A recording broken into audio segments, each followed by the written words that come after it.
Olá, alunos! Bem-vindos a mais uma aula de Geografia. Eu sou o professor João Paulo e hoje nós iremos analisar um pouquinho sobre a geopolítica da América. Esse conteúdo é um conteúdo do 8º ano, do ensino fundamental, e lá no PET 4 ele está na 3ª semana. Então vamos lá. Antes da gente entrar no assunto da semana, a gente vai fazer uma breve introdução, como de costume, vocês já perceberam que eu sempre costumo fazer, para que a gente fique mais por dentro do assunto e consiga desenvolver melhor a temática da aula. Então vamos lá. Sobre o continente americano. A América ela está localizada totalmente na porção ocidental do globo terrestre. Então, ele está totalmente a oeste do meridiano de Greenwich. É o maior continente em extensão latitudinal do planeta. Quando eu falo extensão latitudinal, nós estamos falando da extensão norte-sul. Então, só para diferenciar um pouco isso aí, nós temos a extensão longitudinal, que é leste-oeste, e temos a extensão latitudinal, que é norte-sul. Então, quando a gente compara todos os continentes, a gente percebe justamente isso, que a América é o continente que ele tem a maior extensão norte-sul do planeta. E a América, o continente americano, ele foi chamado de Novo Mundo no período da colonização europeia, porque foi um continente totalmente colonizado, Então, devido a isso, ele foi chamado, então, de Novo Mundo pelos europeus. Aqui nós temos um mapa de todo o continente americano, e aí a gente percebe justamente isso, que ele tem uma grande extensão norte e sul, uma grande extensão latitudinal. E uma observação importante que eu gosto sempre de falar para todos os alunos é o seguinte, é que todos nós que estamos em países localizados na América somos americanos. O título de americano não é exclusivamente de quem reside nos Estados Unidos. Tanto quem reside, os estadunidenses, os canadenses, os argentinos, brasileiros, venezuelanos, bolivianos, todos nós somos americanos, visto que todos nós estamos, nós somos naturais de países localizados na América. Assim como todo espaço geográfico, nós já vimos isso em outras aulas, a América também ela é regionalizada. Lembrando que a regionalização é a divisão do espaço geográfico em partes com características semelhantes. Então vamos lá. Na América nós temos vários tipos de regionalização, mas nós temos duas principais, que é a regionalização por critérios físicos e a regionalização socioeconômica. De acordo com os critérios físicos, nós temos a América do Norte, a América Central e a América do Sul. Enquanto, pelos critérios socioeconômicos, que está ligado à questão da colonização, à questão histórico-geográfica e à atual situação socioeconômica dos países, nós temos a América anglo-saxônica e a América Latina. Este mapa aqui, esses mapas, na verdade, eles mostram bem isso que eu falei. No mapa 1, nós temos a regionalização física, que são as 3 Américas. A América do Norte e a América do Sul, que está destacada em verde, e nós temos uma ligação entre a América do Sul e do Norte, que está destacada em vermelho, que é a América Central. E aí nós temos a América Central, a parte continental, e a parte que nós chamamos de insular, que são as ilhas, que é aquela parte ali destacada em vermelho. E nós temos aqui no mapa 2 a divisão da América pelos critérios socioeconômicos. E aí a gente vai ter, no caso, a América anglo-saxônica e a América Latina.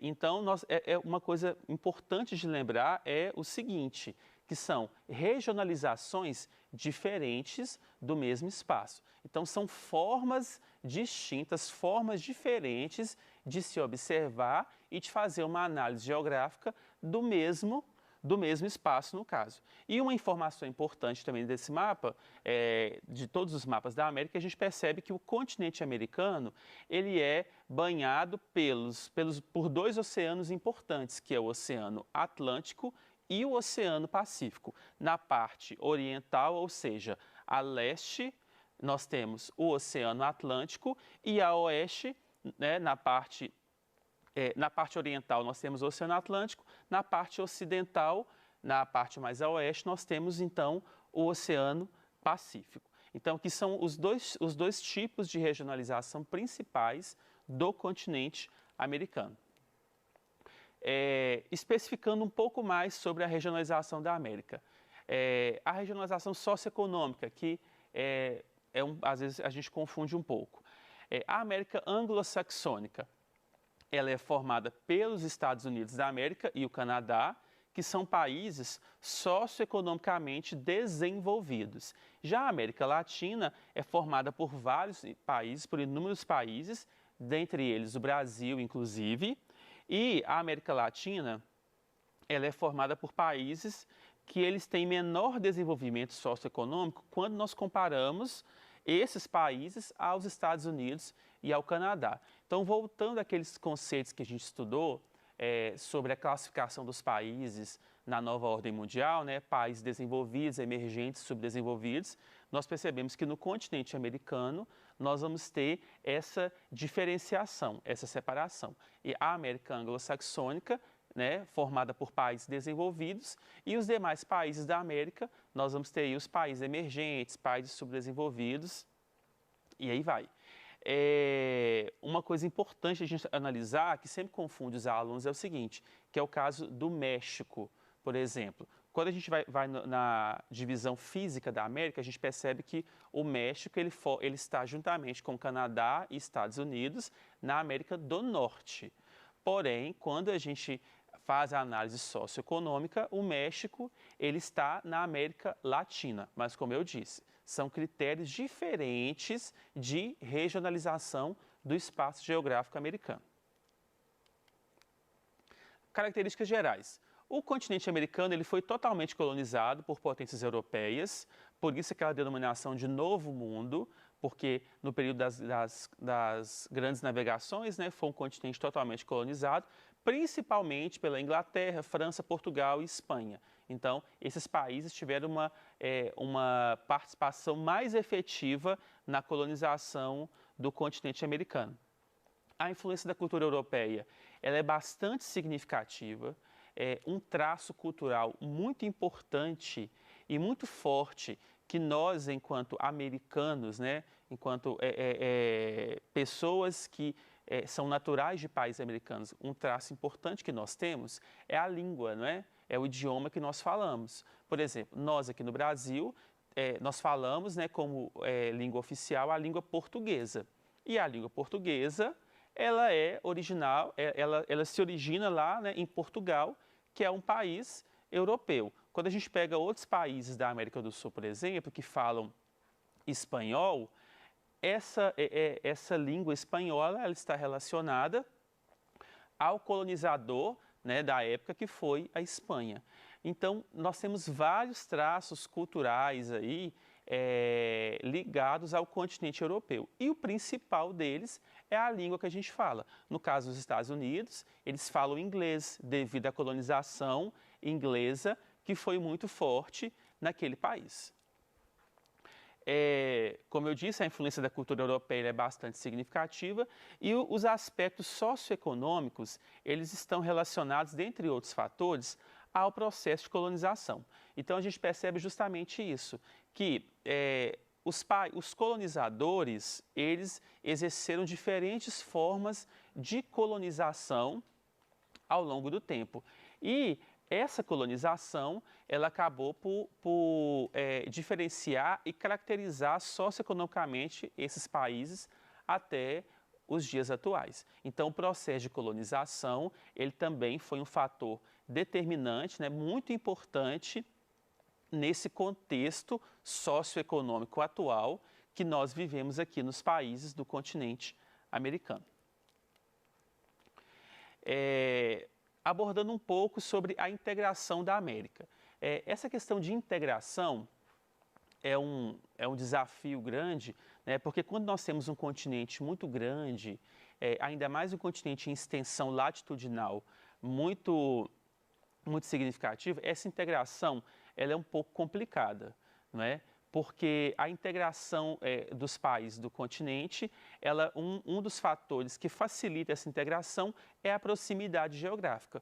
E quando nós temos distâncias muito significativas entre os países, né, então precisam ser desenvolvidas outras formas de integração desses países do continente.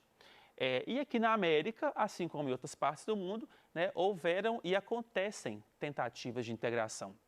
Então, desde a segunda metade do século XX, são realizadas tentativas de integração aqui na América.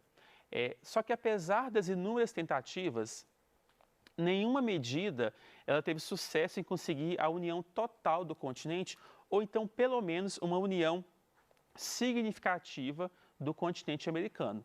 Vou dar um exemplo para que vocês entendam. Na Europa, por exemplo, vamos lá.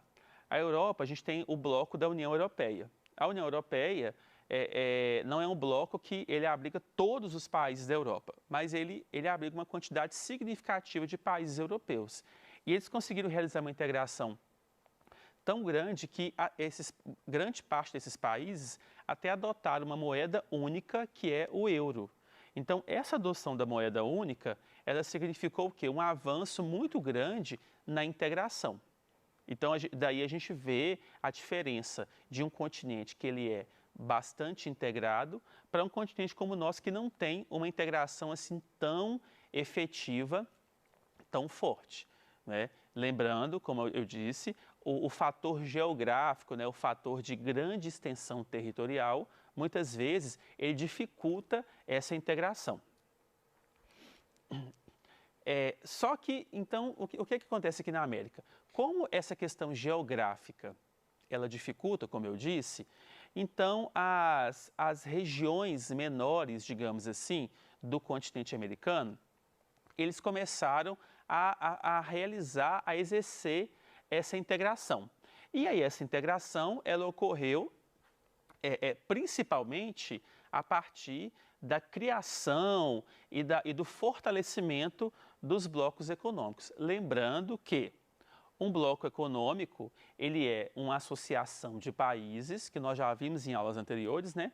Um bloco econômico vai ser justamente uma associação de países que vão se unir para tentar fortalecer a economia regional e conseguir competir no mercado econômico internacional. Porque a partir do momento que a gente tem a multipolaridade econômica, como nós vimos em aulas anteriores, então essa competitividade econômica, né, de comércio internacional e tudo mais, ela passou a ser essencial para que os países conseguissem se desenvolver plenamente. E aí os blocos econômicos, eles ajudam muito nesse sentido. E aí na América a gente tem alguns blocos. Vamos lá, o Tratado Norte-Americano de Livre Comércio, que é o NAFTA, é um bloco econômico com o objetivo qual que é o objetivo principal dele? Intensificar o comércio entre os países. E a integração inicial, ela foi entre os Estados Unidos e o Canadá, e no momento posterior, né, um pouco depois, o México ele foi inserido.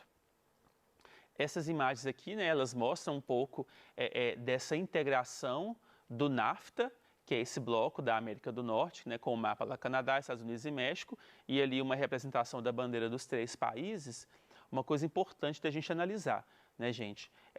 No bloco econômico, cada país ele vai ter ele tem as suas características específicas. E aí, se a gente analisar a questão do NAFTA, por exemplo, nós temos 2 países desenvolvidos que são superpotências mundiais e nós temos um país emergente, que é o caso do México. Então, é claro que na prática, o México ele não vai ter os mesmos benefícios que Estados Unidos e Canadá eles vão ter aí neste contexto. Mas, de toda forma, é um bloco econômico que ele favoreceu bastante o comércio, ele fortaleceu a economia da América do Norte, ele favoreceu bastante o comércio entre esses países aí da América do Norte. Agora nós temos o Mercosul, o Mercado Comum do Sul. O Mercosul ele foi criado com o intuito de fortalecer a economia regional, no caso da América do Sul.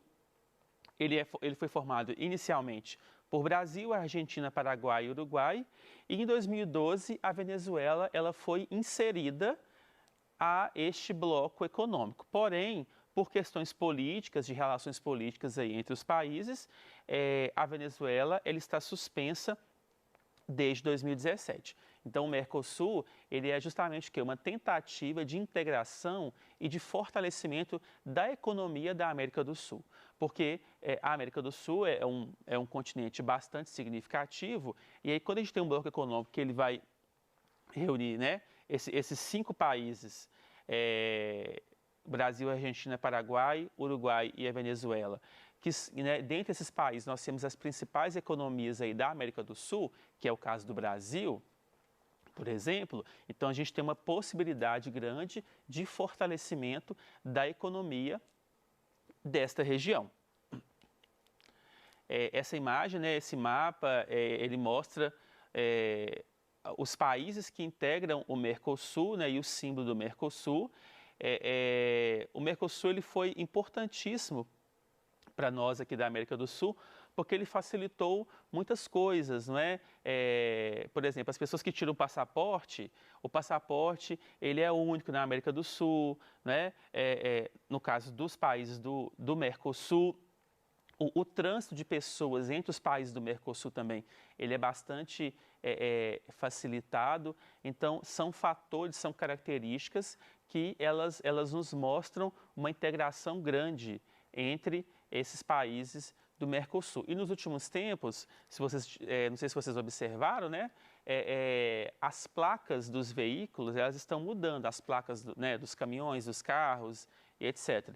E essa é uma iniciativa justamente do Mercosul, que a ideia é que as placas dos veículos elas sejam únicas nos países que integram aí o bloco econômico do Mercosul. E isso para quê? Para facilitar e para incentivar a circulação de pessoas, de mercadorias e de serviços entre os países do bloco econômico.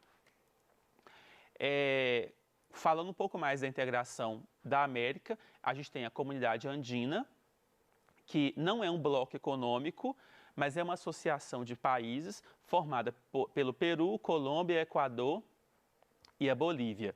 Tem esse nome porque são países que eles estão na região da Cordilheira dos Andes, uma região montanhosa bastante importante aqui na América do Sul. E aí esse fator em comum levou a esse nome da Comunidade Andina. Essa associação de países foi criada com o objetivo de desenvolver os países membros a partir da cooperação e da integração econômica. Então, é um acordo político, comercial, que tem justamente o quê? Esse intuito, esse objetivo de fortalecer a economia da região. E uma coisa importante é o seguinte, é que a Comunidade Andina ela é parceira do Mercosul. Então, o que isso quer dizer? Os países da Comunidade Andina, eles não integram o Mercosul.